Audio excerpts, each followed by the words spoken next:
लड़का अगर देखल हमरा चारों लड़का सन के मिला के 27 गो हमर नाती बाड़ा सन। दीदी ए दीदी रे बोले हे जा बैठे में लो बड़ा देह टाइम पे चली हम लो हम जाता नहीं दी चाची दे टह दी खेला चोदले बिया। बताओ हमारा घरे तारा घरे जाई 12 बजे आई अपना घरे पड़ल बता ए दीदी तनी टाइम से आ जाएम लो कौन खेलवाड़ी हिया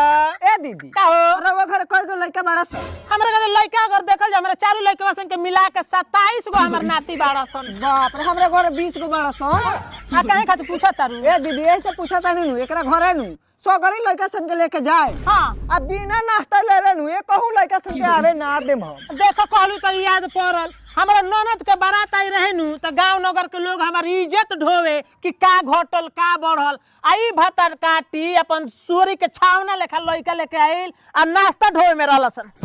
ए दीदी चली ना हमारा घर में लेट लग रहा वो घर 27 गो बड़ा